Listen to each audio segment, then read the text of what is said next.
Welcome everybody to Meet the Polymaker. I am your host for the night, Joel, and welcome in everyone who is here, who is new, old, in between. We are here to talk about 3D printing or maker news and show off some prints from our community, from our Discord at discord.polymaker.com. But before we get into that, it's live. It's live, folks. Get it in there while you still can.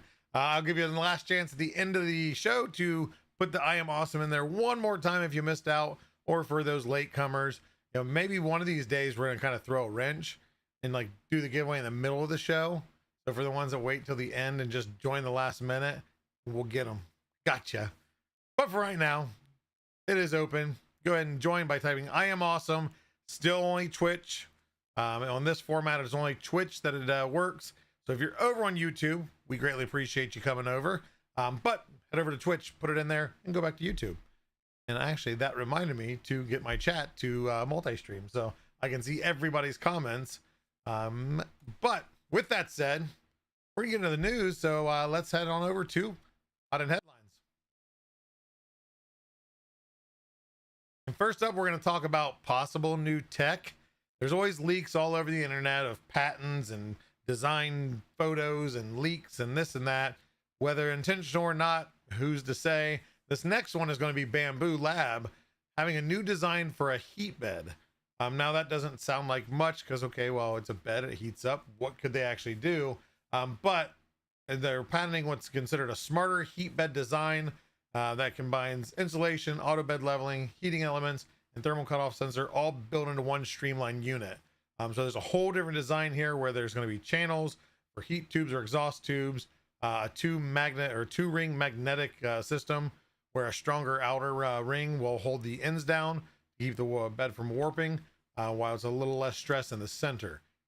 Can that lead to bigger prints? Maybe, I don't know. But there's going to be smarter thermal control and a possibly modular and efficient, where the design could simplify manufacturing and allow for upgrades in the future.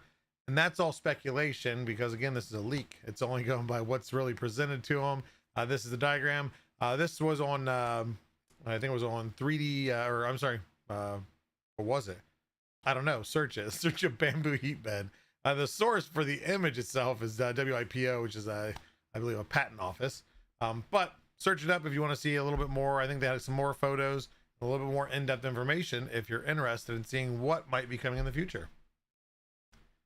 And next up, we have a giant monument in Colombia. This is going to be an 11-meter tall religious Jesus statue. It's going to be the largest in Latin America. It was 3D printed using PLA, of all things. I don't know if it's a certain blend of PLA.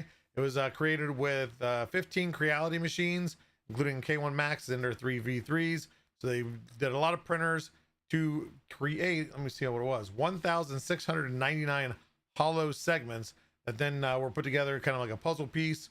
And then they did cheat a little bit. They did line the insides with fiberglass to, of course, go against rain, erosion, wind, etc. So it is reinforced a little bit with non-3D printing, but still cool to see something so large in outdoors. We'll see how will it last in the sun. Colombia, from what I hear, never been, can get pretty hot and sunny, so maybe we'll be able to find somebody down in Colombia that can take a picture in like 6 months. So hoping the best. Next up, we're going to talk about 3D printing. There's definitely not a typo in that headline. 3D printing growth, which we've seen it. We've seen it in so many things, between design, innovation, new things coming, more and more products, more and more companies offering products. But right now, it's set to nearly double from $5.6 billion industry to $11.18 billion by 2029. So 14.6% increase. And does anybody know what the main push of that is? It's crazy because the majority of the headlines we have are based on all these: healthcare, aerospace, and automotive sectors. Those are what's pushing it the most. Of course, there is a large segment that is consumer side. That does help it, but those big dollars, that big money is all in three of the topics that we have almost weekly on this show, with new innovations we see in each field. Right now, SLS is stealing the spotlight with, of course, the ease of printing, the more accessibility, and of course, it's stronger. It's a better system for prototyping and manufacturing. So North America right now is holding 38% of the market share. That was as of 2023. That's probably increased by now, backed by Canada and Mexico, that continue to lead in the adoption of 3D printing in all aspects, not just, again, in consumer. And next up, who's seen it coming? Elegoo's got an app. Everybody's got an app, so why doesn't Elegoo? Pretty much, I think it's a common thing. Now that we have all these new printers, new companies, they release a printer, they release their own version of Bamboo Studio, Orca Slicer, Slick 3R, whatever you want to say. They're all coming up, following up with that app. It does make it easy. It is convenient to pop it open, see cameras, real-time monitoring. You're going to have batch and multi-management control. Again, we've seen this in most of the apps. Print history, analytics, but it is going to be SLA, DLP, and FDM compatible. I think it's the first I've seen where it's going to do both, or I guess three types of printing here. So it's going to be interesting to see how they integrate that in there. Will they integrate it into a site? I don't know. Does Elegoo have a repository? I'm not sure, but still going to be cool to kind of see what they do if you do have an Elegoo. I don't know the limitations on how far back they're going that will work. I'd imagine anything with Clipper ideally will probably work with the app, but pick it up whenever it goes available, because I'm not sure if it was out. I think it's available now. And last but not least, we just finished up Murph, which if you're interested in hearing about that, we will talk about that Tuesday on Tuesday's stream at 7 p.m. Eastern this coming Tuesday. Kind of do a recap there, but we go from one event to another event to another event. OpenSauce is the next in the lineup, while Polymaker will be there in just a solo form this time. No booth, no team this time. I'll be there. If you're there, hunt me down, find me. Let's take a selfie. I always forget the selfies. Pete outdoes me every time, and he's usually my reminder whenever we meet up that, hey, we forgot a selfie. We need to get a selfie. So come find me there. If you have any internal knowings of what kind of cool projects will be there that I should check out, let me know. Message me over on Discord. Or catch me in the hangout. I'm there often, but I'm looking forward to seeing a lot of new things, maybe connecting with quite a few more new people, new projects, and just build what we're doing even bigger with really awesome minds and ideas. So if you're there, OpenSauce July 18th through the 20th, I believe it is. I don't have that date on there for some reason, but yeah, hope to see you there. And that's it for the news. So let's head on to Spool to Spotlight. And first up, we have a print by Midnight Wolf. This, if you were at Murph, you might have actually seen a gentleman walking around with a plate that looked like butter with a slice of melted butter. That was Midnight Wolf. This is actually very, very deceiving. It does look like a stick of butter in the picture, and then in person, it was no different. I can't remember what filament. It's not Polymaker. It's maybe a proto pasta. I'm not sure. But a really cool print. When he was walking around showing me, I'm like, that is actually very cool. So I'm glad that he shared it on our Discord so I could share it with you guys. And next up, we have a functional print by, who's this? Polymaker Matt? New guy, used to be known as, in our server, as Computer Medic. He's now one of our new product managers. So welcome him to the team and chat. But he's also shared a cool print. He is a big guy with engineering high temp filaments. This print is not an exemption to that. It is our Polymax PC, I believe. And this is the 70 watt or an Apple charger cable spool. So that way you don't have that cable all over the place or bird nested inside your backpack. So just a very good organizational print and very simple to print. So thanks, Matt. And next up, again, another print from Murph. This is by Frankenbee, and I think we've hinted at this before. I don't think I've ever shared it in the show-off prints. But this is one of 5. It's one of 5 that will be created of the Voltron, Defender of the Universe, lions. There's 5 lions that are articulating. They all fold up and make each section. This section here is one of the lower legs. And it's going to be huge. I think 8 to 10 feet once it's fully assembled. Originally, it was thought to be 6 or 7. The scale might have been off. But just an awesome project by Frankenbee. He brought it all the way down on his truck to Murph.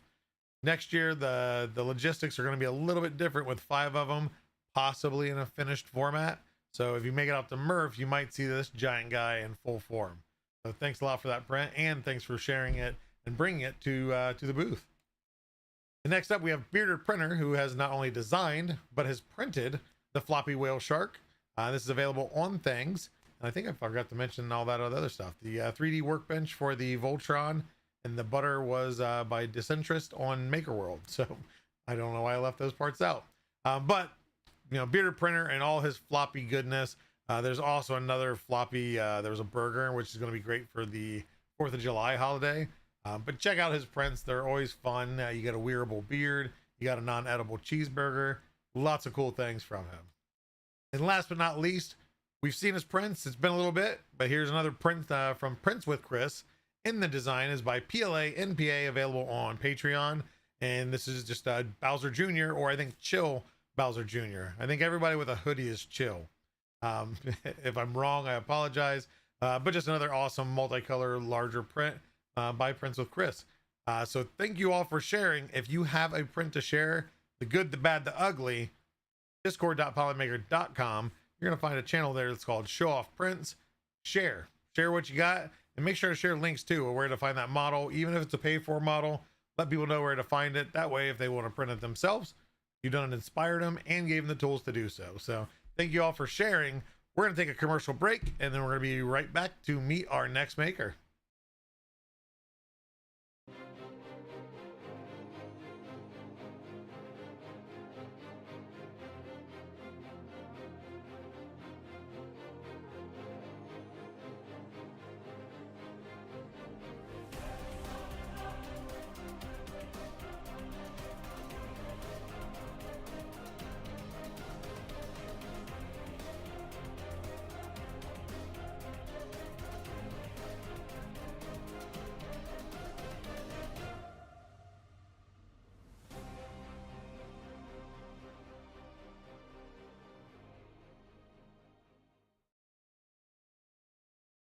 Whoa, I'd love to get into 3D printing, but I live here on the sun where the UV rays are nuts.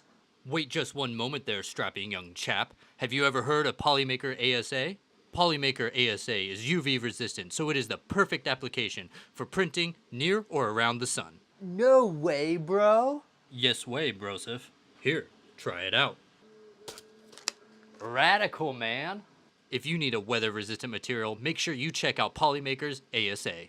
Printing on the sun is no problem at all with Polymaker ASA. Imagine owning some of the best songs about 3D printing this Discord has to offer.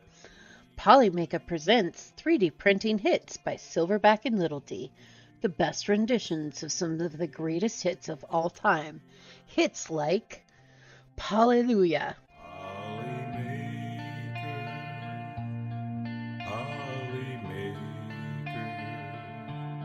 Polly Smooth Criminal, All That She Wants Is Another Printer, Print Away, There you go, print away.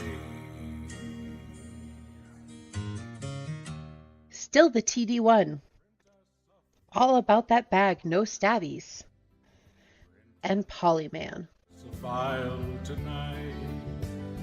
We're all in the mood to see it extrude, 'cause you've got your printer tuned right. Reserve your CD today with a special TV offer by going to polymaker.com and paying $39.99. Have your credit card ready. Seriously though, this music was a joke. Go buy some Polymaker.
And welcome back to the show, everybody. Commercials are getting a little bit stale. I haven't rotated them in a while. Do you have a great idea for a commercial?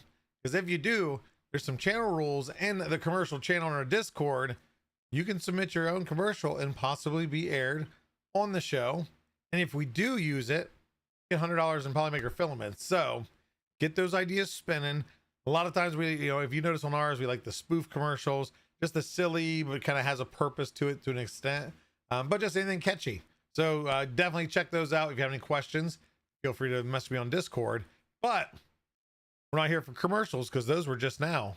We're here to meet our next maker. And this gentleman is a skilled individual building many things, creator of all. And if you were at Murph, you might have caught a glimpse of him. Please welcome in Steve or SteveBuilds. Welcome in. Howdy. How you doing? Oh, not too bad. How's it going? I'm good. Made it home safe after the Murph, which I guess it's now been a week. So if you weren't home yet, we might be a little concerned. I came home on Monday. So there you go. It's a few days. It's for those that don't recognize. So my name is Steve. I'm a member of the Voron design team. Trident is my project, but I also stream live on Sundays builds of printed projects, RC cars, Nerf blasters, things like that. A little bit of everything, right? yeah. Try to mix it up a little bit. You can only build so many Tridents.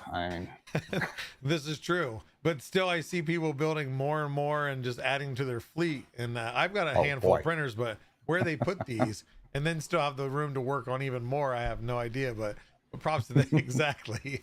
Yep.